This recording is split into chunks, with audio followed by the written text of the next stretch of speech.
अब आज के लेक्चर 3 में हम आगे के लॉज पढ़ते हैं। कल हमने लॉ ऑफ मल्टीपल प्रोपोर्शन पढ़ा था लास्ट। अब हम नेक्स्ट लॉ पढ़ते हैं, law of reciprocal proportion. Law of reciprocal proportion, इसे लॉ ऑफ इक्विवेलेंट प्रोपोर्शन भी बोला जाता है।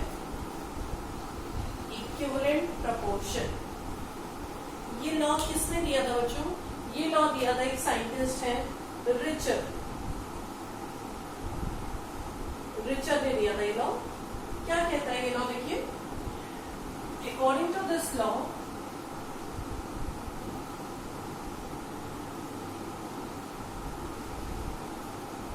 if two elements combine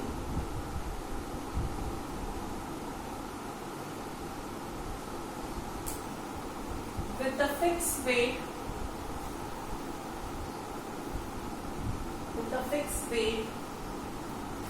of third element to form two different compounds,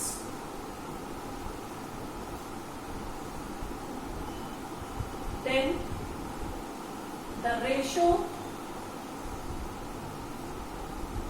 in which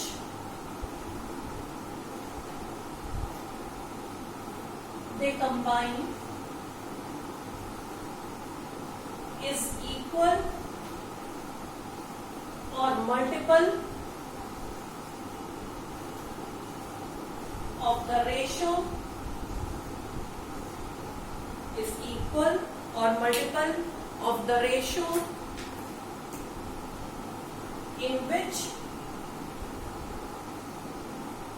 these two elements combine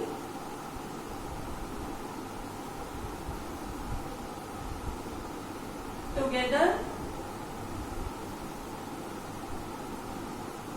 to form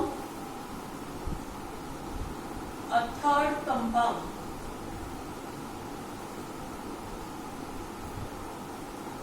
देखिए बच्चों, if two elements combine with the fixed weight of third element to form two different compounds, then the ratio in which they combine is equal or multiple of the ratio in which these two elements combine together to form a third compound. क्या meaning है इसका? देखिए, मान लीजिए दो elements हैं carbon, ये मैं आपको एक एग्जांपल दे रही हूँ। सपोज दो एलिमेंट्स हैं कार्बन और हाइड्रोजन।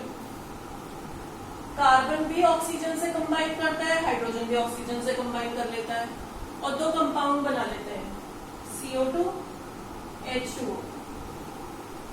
ठीक है, यहाँ पे कार्बन का वेट है 12 ग्राम, ऑक्सीजन 32 ग्राम, यहाँ हाइड्रोजन 2 ग्राम, ऑक्सीजन 16 ग्राम। जो एलिमेंट दोनों में सेम है उसका वेट अगर फिक्स कर दिया जाए, ऑक्सीजन सेम है दोनों में, oxygen weight is fixed. Suppose oxygen का वेट फिक्स करके क्या कर दिया गया, दोनों में ही 16 कर दिया।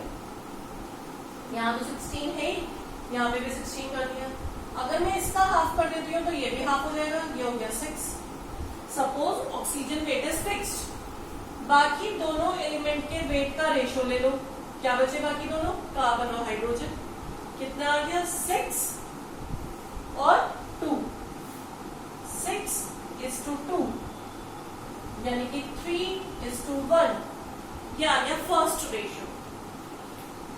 अब ये जो दो एलिमेंट अलग अलग कंबाइन हो रहे थे दो अलग अलग कंपाउंड्स में, अब ये दोनों मिलकर एक थर्ड कंपाउंड बनाएंगे। ये दोनों मिलकर, ये दोनों सपोज बना रहे हैं CH4। सपोज यहाँ पे कार्बन का वेट 12, हाइड्रोजन का 4। यहाँ पे भी कार्बन और हाइड्रोजन का रेशियो निकाल लो, यहाँ पे भी निकाला था, अब यहाँ पे निकाल लो। क्या आ गया? ये 12:4, 3:1। ये सेकेंड रेशियो है बच्चों, ये फर्स्ट रेशियो था। ये दोनों रेशियो हमेशा या तो इक्वल होंगे या मल्टीपल होंगे। ये हमने प्रूव कर दिया लॉ ऑफ रेसिप्रोकल प्रोपोर्शन। समझे आप? क्या किया हमने? पहले दो एलिमेंट्स अलग अलग ऑक्सीजन से कंबाइन हुए, दो अलग अलग कंपाउंड बने, CO2 वाटर। दोनों में कार्बन का ऑक्सीजन का वेट सेम कर दिया, जो एलिमेंट सेम है उसका सेम वेट ले लिया। बाकी दोनों के एलिमेंट्स का वेट का रेशो ले लिया। कितना आ गया?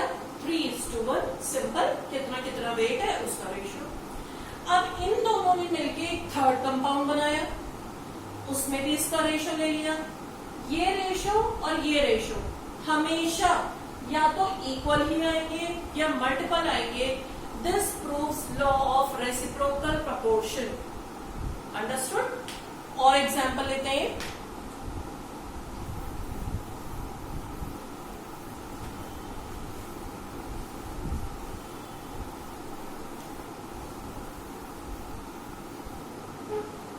देखिए बच्चों, इस बार तो ये आपका जो सिचुएशन चल रही है पूरे थ्रू आउट द वर्ल्ड, ये जो इस टाइम कोरोना वायरस चल रहा है, ये इतनी डेडली डिसीज है कि इसके होते हुए ये लॉकडाउन अगर आप लोगों को लग रहा होगा 15 डेज में खुल जाएगा, हम तब पढ़ाई शुरू कर देंगे, 1 मंथ बाद शुरू कर लेंगे, ऐसा कुछ नहीं होगा बच्चों।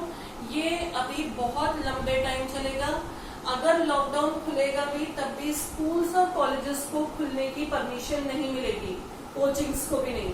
तो आपको अब अपनी पढ़ाई का पैटर्न ही चेंज करना होगा, आपको ऑनलाइन स्टडीज की ही आदत डालनी होगी। ठीक है? तो आप ये मत सोचिए कि आप अगर इस टाइम ये वीडियोस देख रहे हैं, ऑनलाइन क्लासेस ज्वाइन कर रहे हैं तो आप कुछ गलत कर रहे हैं, या आप अपने टाइम को यूटिलाइज कर रहे हैं और आप अच्छी बात है अभी से इस बात की हैबिट डाल रहे हैं, क्योंकि आगे और अभी 1-2 महीने बाद जो बच्चे अभी नहीं ज्वाइन कर रहे हैं वो गलत ही कर रहे हैं। उन्हें अभी सोच रहे हैं 1 महीने बाद आप ट्यूशन जा पाओगे, नहीं जा पाओगे बच्चों। आप लोग आप देखिएगा जो सिचुएशन है, आपको काफी लंबे टाइम तक ये ऑनलाइन क्लासेस की आदत डालनी पड़ेगी। अब तो छोटे छोटे बच्चे भी ऑनलाइन क्लासेस अटेंड करना सीख गए हैं। ठीक है ना? तो ऑनलाइन क्लासेस या तो यूट्यूब पे और या फिर लाइव क्लासेस। अभी तो ये हम ऑनलाइन कर रहे हैं और कुछ दिन बाद ये यूट्यूब की जगह जब फेमिलियर हो जाएंगे हम थोड़ा, तो हम कोई लाइव ऐप से भी क्लास स्टार्ट कर सकते हैं। ठीक है? और फिर रही बात, जैसे YouTube पे भी बहुत सारे टीचर्स वैसे डालते रहते हैं वीडियोस, आपने देखे होंगे YouTube पे बहुत वीडियोस होते हैं, बट उन वीडियोस में और इनमें थोड़ा डिफरेंस है। क्या डिफरेंस है? एक तो ये मैं आपके सिटी की एक लोकल टीचर हूँ जो आपको किसी भी टाइम जब अगर लॉकडाउन खुलेगा तो मैं अवेलेबल हूँ। उसके बाद इसमें मैं आपके डाउट्स भी लिया करूंगी। जैसे अभी तो आपके चैप्टर की स्टार्टिंग हुई है, थोड़े दिन बाद आप जब क्वेश्चंस करने की आदत डाल लेंगे तो मैं आपके डाउट्स भी लिया करूंगी, आपको सॉल्यूशन दिया करूंगी। ठीक है ना? तो प्रॉब्लम्स आपकी सॉल्व कर दिया करूंगी जो आप यूट्यूब पे नहीं करा सकते सॉल्व। जब आपके एग्जाम्स आएंगे, आपके टेस्ट लिए जाएंगे, तो वो सब भी आप यूट्यूब पे नहीं कर सकते। ठीक है? तो इसलिए ये क्लासेस उससे थोड़ा डिफरेंट। अंडरस्टूड? देखिए, अब मैं एग्जाम्पल ले रही थी, एक और एग्जाम्पल लेती हूँ। सपोज H और O अलग अलग दो एलिमेंट से कंबाइन होते हैं सल्फर से। H तो बना लेता है H2S और यहां बन जाता है SO2। हाइड्रोजन का वेट 2 ग्राम, सल्फर का 32। ये बच्चों मुझे तो याद है ये वेट्स, आपको भी याद हो जाएंगे। अभी जब आप थोड़ी सी केमिस्ट्री और पढ़ेंगे आपको भी ये कुछ एलिमेंट्स के तो कॉमन से एलिमेंट्स के एटॉमिक वेट याद हो जाएंगे। Sulphur again 32, oxygen 32। जो एलिमेंट सेम है सल्फर, उसका वेट फिक्स कर लिया जाए। ऑलरेडी फिक्स है बच्चों, कुछ केसेस में तो पहले से फिक्स होता है, दोनों में 32 है। सल्फर वेट फिक्स, तो रेशो किसका लिया जाएगा? Ratio of weight of hydrogen is to oxygen. Hydrogen oxygen का रेशो ले लो, 2:32। कितना आ गया ये? 1:16 आ गया। अब एक थर्ड कंपाउंड बनेगा H और O का। सपोज बन रहा है H2O।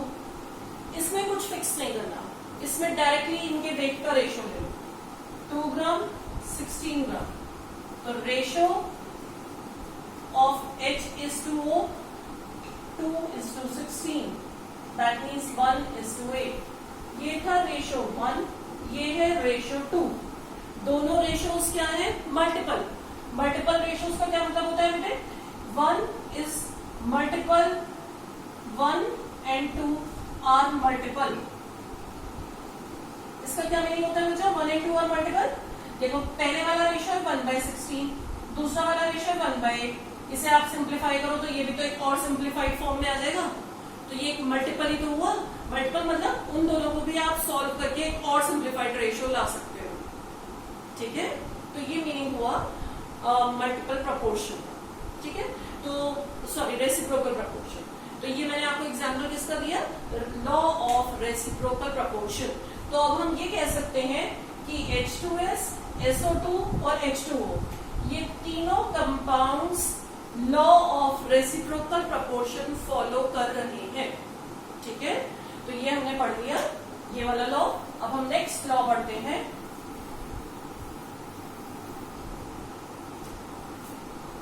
ये Lussac's law of combining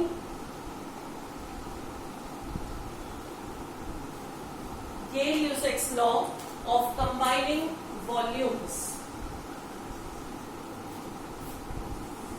Lusak's law of combining volumes। ठीक है, देखिए क्या होता है ये law? When two or more gases combine to give gaseous products,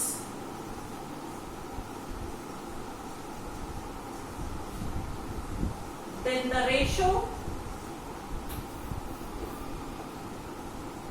then they bear a simple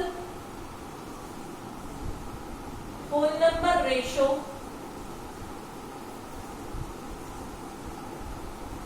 in terms of their volume।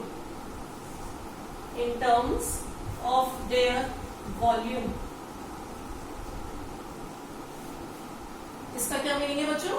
इसका meaning है कि अगर दो गैसेस कंबाइन होती हैं, मान लीजिए नाइट्रोजन और हाइड्रोजन, दोनों क्या है? गैसेस। जो प्रोडक्ट बन रहा है अगर वो भी गैस है, इसे बैलेंस करेंगे तो ये आ जाएगा। ठीक है, जब दो गैसेस कंबाइन करके गैसियस प्रोडक्ट बनाते हैं तो इनकी वॉल्यूम का रेशियो एक सिंपल होल नंबर रेशियो होता है।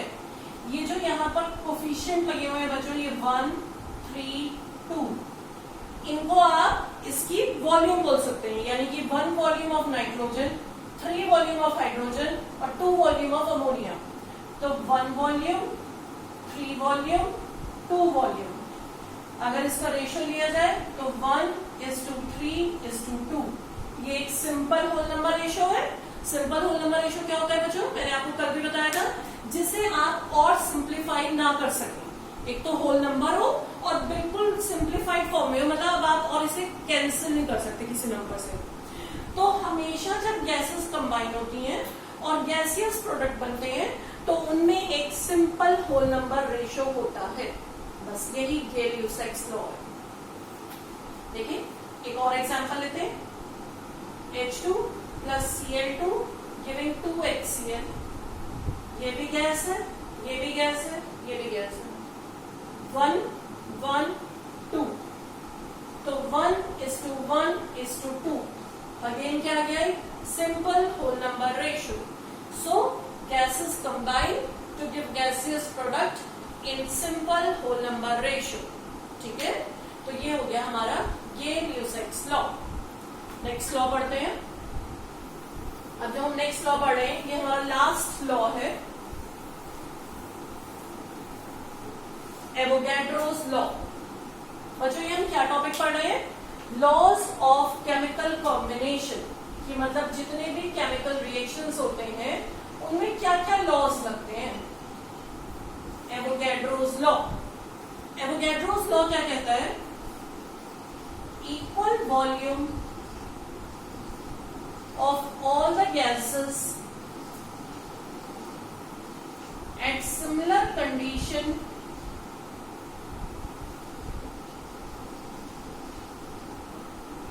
of temperature and pressure contain equal number of molecules.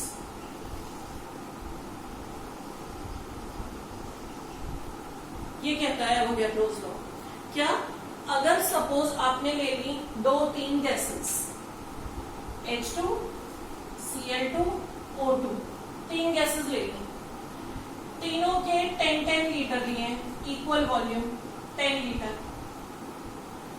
Temperature pressure आपने सेम रखा है, 3 अलग अलग वेसल में 3 गैसेस ली है और तीनों का टेम्परेचर प्रेशर सेम है, टेम्परेचर प्रेशर सेम।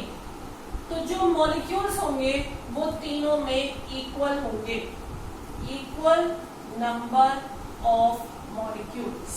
बस ये एवोगैड्रोस लॉ है कि चाहे 3 या 4 कितनी भी गैसेस ले लें आप, अलग अलग 3 कंटेनर में, लेकिन तीनों की वॉल्यूम इक्वल है, टेम्परेचर सेम है, प्रेशर सेम है, तो तीनों में इक्वल नंबर ऑफ मॉलिक्यूल्स होंगे। Understood? This is Avogadro's law. तो अब बच्चों मैंने आपको ये सारे लॉज बता दिए। ये हमारा फर्स्ट टॉपिक था आपके फर्स्ट चैप्टर का। अगर आप लोगों के पास एनसीईआरटी की बुक होगी तो मे बी आपको इसमें से 1-2 लॉ अपनी बुक में ना मिले, क्योंकि बच्चों मैं आपको थोड़ा सा एक्स्ट्रा ही पढ़ाकर चलूंगी जो आपके एनसीईआरटी में नहीं भी होगा, लेकिन आपके जेई और नीट के कॉम्पिटिशन्स के लिए वो टॉपिक जरूरी है। जैसे लॉ ऑफ रेसिप्रोकल प्रोपोर्शन शायद आपके एनसीईआरटी में नहीं है, लेकिन मैंने आपको बताया है क्योंकि ये आपके कॉम्पिटिटिव एग्जाम्स के लिए जरूरी है। ठीक है, क्वेश्चंस की प्रैक्टिस भी बच्चों मैं आपको बहुत दूंगी। ठीक है, तो ये मैंने आपको एवोगैड्रोस लॉ बता दिया।